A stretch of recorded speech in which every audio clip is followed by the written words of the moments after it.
Daily. Taste the Daily. பெரியாரை இழிவுபடுத்தக்கூடிய சில கூலிக்காரர்களை எதிர்த்துதான் அரசியல் செய்ய வேண்டியுள்ளதாக தூத்துக்குடி எம்பி கனிமொழி பேசியதற்கு உங்கள் வீட்டில் கைகட்டி நின்றேனா என நாதக ஒருங்கிணைப்பாளர் சீமான் ஆவேசத்துடன் கேள்வி எழுப்பியுள்ளார். தமிழ் மக்களின் தமிழ் இனத்தின் துரோகிகளை எதிர்த்து தமிழன் தமிழன் தமிழன் என்று சொல்லிக்கொண்டு தமிழர்களை கொச்சைப்படுத்தக்கூடிய தமிழர்களை இழிவுபடுத்தக்கூடிய தந்தை பெரியாரை இழிவுபடுத்தக்கூடிய சில கூலிக்காரர்களை எதிர்த்து அரசியல் செய்ய வேண்டிய ஒரு நிலைக்கு அவர் தள்ளப்பட்டிருக்கிறார். அதனாலதான் ஒருவேளை பொழுது போடும் அப்படிங்கிறதுக்காக ஒரு கவர்னரை கொண்டு வந்து வச்சுட்டாங்க.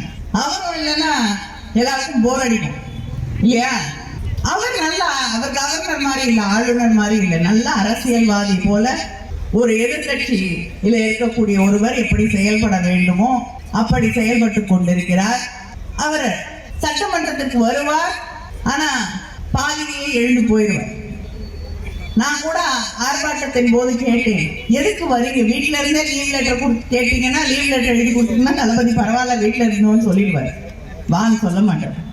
தொடர்ந்து வந்து நீங்க எந்த தேசிய கீதத்தை பாதுகாக்கிறேன்னு சொல்றீங்களோ அந்த தேசிய கீதத்தை அவமதித்து கவர்னருக்கான எந்த ஒரு மாண்பையும் கடைபிடிக்காமல், கவர்னருடைய பதவி என்னன்னே புரிந்து கொள்ளாமல், நீதிமன்றம் கூட உங்க தலையில குட்ட வேண்டிய ஒரு அவசியத்தை உருவாக்கி ஒரு ஆளுநரை வைத்துக் கொண்டு தமிழ்நாட்டிலே நாம் ஆட்சி நடத்தி கொண்டிருக்கிறோம். பெரியாரை இந்த தமிழ்நாட்டில் திமுக அளவிற்கு அந்த கட்சியின் தலைவர் பேரறிஞர் அண்ணா ஐயா பெருமகன் கருணாநிதி அவர்களை விட யாராவது இழிவா பேசியிருக்காங்களா? நீங்க சொல்ற பெரிய கூலி அம்மையார் கனிமொழி அவர்களே, நீங்க பேசுற பெரிய கூலி உங்க அப்பா தான். அப்ப நீங்க உங்க அப்பாவை தான் ஏத்து பேசிட்டு இருக்கிறீங்க. நீங்க ஒரு பெரியாரிஸ்டா? நீங்க பெரியாருடைய சாதி மறிப்பு தீண்டாம ஒழிப்பு இதுக்கெல்லாம் நீங்க பெரியார் எங்க சாதி ஒழிப்பு நிலைநிறுத்திருக்காரு? இத்தனை தொகுதிகள் தமிழ்நாட்டில் இருக்கும்போது தூத்துக்குடியில போய் நீங்க போட்டிட்டதுக்கு காரணம் சொல்ல முடியுமா? சாதி ஒழிப்புன்னு அங்க ஏமா அந்த பாவப்பட்ட மக்கள் இருக்கான் அதானே சாதி. தமிழ் எழுத படிக்க தெரியாத பல தலைமுறை உருவாக்குனதை தவிர எல்லா இடத்துலயும் தோத்து போனீங்க. எங்கே இருக்கு கடவுள் மறுப்பு? உங்க அண்ணி அம்மையார் துர்கா ஸ்டாலின் அவர்கள் பூஜை அறையில சமஸ்கிருத சுலோகம் சொல்றத போட்டு காட்டட்டா? அத்திவரதர் கோயில குடும்பமா நின்று கும்பிட்டீங்களா இல்லையா? கோயிலா போய் நாங்க 1999 கோயில்ல குடமுழுக்கு நன்னீராட்டு, அது கூட தமிழ் கும்பாபிஷேகம் பண்ணது நாங்களா நீங்களா? நான் முருகனை தொட்டேன் என் தமிழ் இறைன்னு, நீங்க ஏன் வந்து தொட்டு மாநாடு போட்டீங்க பெருமக்களே? கடவுள் மறுப்பா? நீங்க ஆராசா அண்ணனை ஒரு தமிழனா பார்க்காம தாழ்த்தப்பட்டவனா பார்த்து தூக்கி கொண்டு நீலகிரியில நிறுத்தினீங்க. நீங்க சமூக நீதி சனாதன ஒழிப்ப பேசுவீங்க. பெரியார் படிக்க வச்சார். அண்ணாதுரை எங்க ஐயா பெரியார் பேரறிஞர் அண்ணாவையும் பெருமகனார் நெடுஞ்செழியனையும் அன்பழகனி பெரியார் தான் படிக்க வச்சாரா?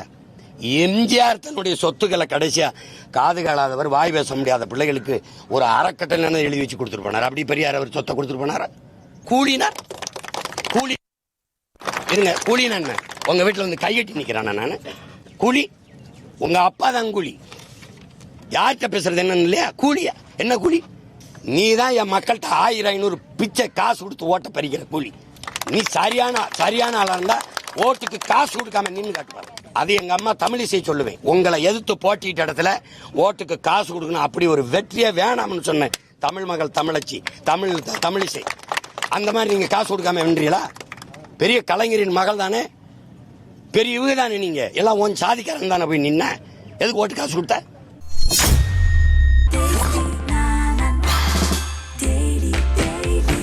Taste Daily.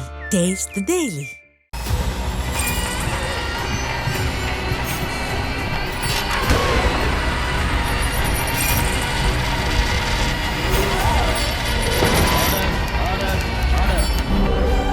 நிகழ்தகவு குற்றங்களின் மறுபரிமாணம். நாள்தோறும் இரவு 10 மணிக்கு இணைந்திருங்கள் நமது நியூஸ் தமிழ் தொலைக்காட்சியோடு.